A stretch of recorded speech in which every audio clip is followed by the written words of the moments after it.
Results from the ACC's latest vote on whether or not to approve the invitation to Cal and Stanford to join the conference. They were leaked. And they tell us everything that we need to know about who is invested in the future of the ACC. And surprisingly, Carolina and State come in on the side that doesn't care about the future of the ACC. The vote, according to Andrea Adelson of ESPN, had 11 yeses and 4 nos. Now, you may say, hey, there's only 14 teams in the ACC. Well, Notre Dame is not a full member of the ACC, but they get a full vote. So there's 15 votes, and the threshold needed is 12. So if 12 yeses came in, they would have extended the invitation to Stanford and Cal. 11 yeses, 4 nos. The no's came from Clemson, Florida State, Carolina, and North Carolina State. The yeses came from everyone else. I don't have to list them. But it was no from Clemson, Florida State, UNC, NC State. And I found that very interesting because the teams that need the ACC to be strong and to continue getting stronger, they're the ones that voted yes, right? Boston College, if the ACC isn't strong and collapses, might not have a home. Syracuse, Georgia Tech, Wake Forest, etc., right? They need the ACC to be strong. Their priority as a member of the ACC that's already there is for the ACC to be strong, for the ACC to be powerful, for the ACC to survive. So why did Clemson, Florida State, UNC, and NC State vote no? Could it be because they don't want the ACC to be strong? Could it be that they want the ACC to be weak enough that they can leave? Could it be that they're looking for ways out? And if you bring in Stanford and Cal, that's 2 more teams that you'd have to get onto your side, or 2 more teams. It makes the entire pool of conference teams bigger. So to get to 50%, to get to 75% for different votes, it's now more difficult. Teams can say how much they want the ACC to be strong. Right? They can say how much they want everyone in the ACC to be good members or to be united and to work together. But when it comes down to it, I know which schools need, like as part of their life's blood, they need the ACC. And they are all on one side of the fence. Right? Think about it like this. The Pac-12 as we remember it. Washington, Oregon State, they needed the Pac-12 because without the Pac-12, they might be a Mountain West team, right? So they absolutely needed the Pac-12. Oregon didn't need the Pac-12, right? USC didn't need the Pac-12 because they knew if it collapsed, they had somewhere else to go, maybe even somewhere better. So if there was a vote 4 years ago, the divide would have been the teams that had somewhere to go that was better, that may even be grass is greener, right, thinking. They may have already be eyeing somewhere else. They would have been the ones that said no. The ones that said yes were the ones that recognized without the Pac-12, we'd be in trouble. So the yeses came in from the teams that recognize if the ACC goes away, we might be in trouble.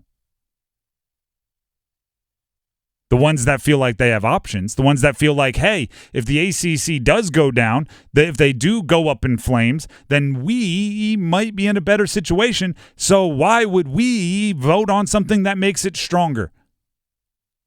Especially if there's not a large amount of immediate financial gain, because that's the other debate, right? The other debate is, would Stanford and Cal actually boost the numbers?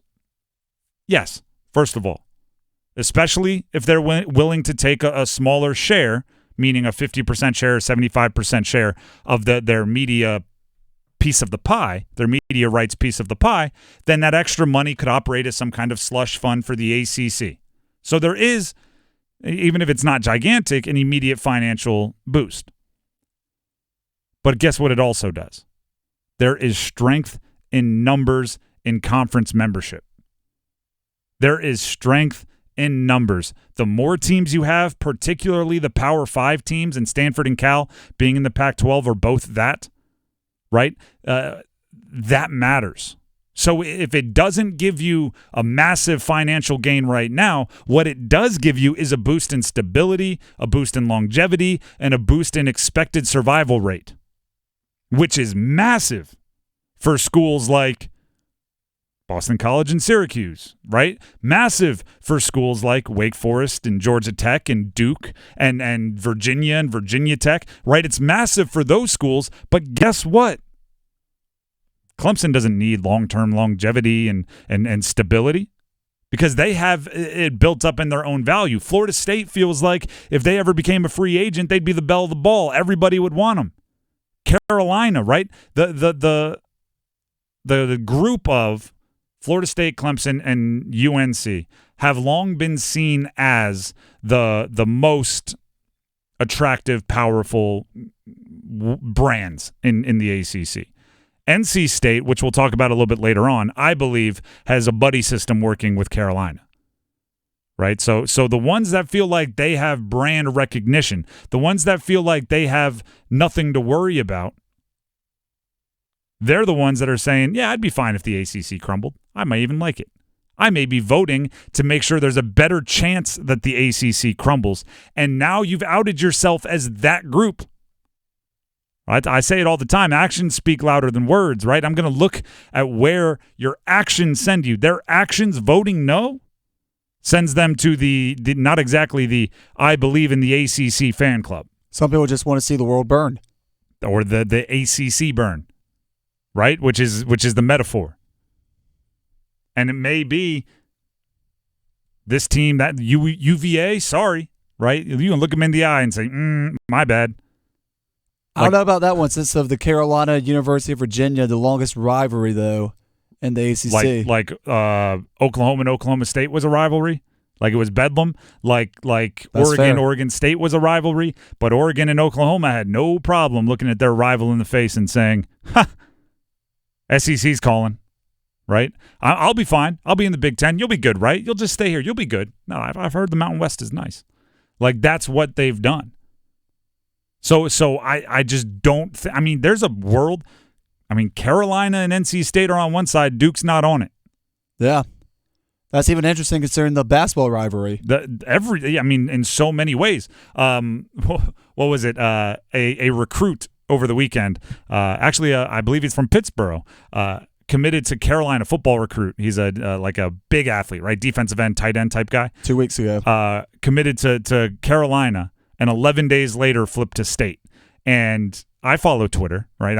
I know the fans that rivalry is alive and kicking. But also, I saw at a premier basketball camp, one of those, I don't know, it was Chris Paul camp or something. There was one of the Duke players there had to stand up and introduce himself on the mic, and somehow he got into a shouting match with Rasheed Wallace. Yes. Where the Duke player was screaming UNC, not screaming, but saying into a microphone, UNC didn't make the tournament last year, and Rasheed Wallace was yelling back at him, Coach K lost his final 2 games to who? And they were just going back and forth. That rivalry might not be a conference rivalry, or at least right now they're not aligned in their voting. And I think that's because Duke wants the ACC to stay around. And I think Carolina and State in part, they think they'd be better off if the ACC weren't around, or better set up for the future of college sports if the ACC weren't around. Because to me, it looks very obvious. If you vote in Stanford and Cal, you may not see an immediate boost in money that you're hoping to see, but you get long-term benefits that come with being partnered with a strong brand, particularly in Stanford. And just more bodies in your corner if there is some kind of all-hands-on-deck war in college football. It's an investment for the ACC. It's like putting granite countertops in your house, right? Yeah, the counters are still going to hold things up, right? That's still where you're going to put your glass after you're done washing it. But when you sell your house, value is going to be higher because you have granite countertops, right? You might not see the return on investment right now, but you're going to see it down the road. And basically, Florida State, Clemson, NC State, and UNC are saying, why would we put the money into renovating this house, putting new countertops on, if we're not even going to be here, right? The house, let's just sell it, right? Let's knock it down. Why would we put a new kitchen or new bathrooms in this place if we're just going to knock the house down in a couple years anyway? If you need the ACC to be strong, you were voting in Stanford and Cal. If you don't want the ACC to be strong, you're voting no to Stanford and Cal, and the allegiances have been drawn. And I'm glad we got the breakdown. I'm glad ESPN and their sources allowed us to figure out where those lines are drawn, because now, there's no reason to be surprised.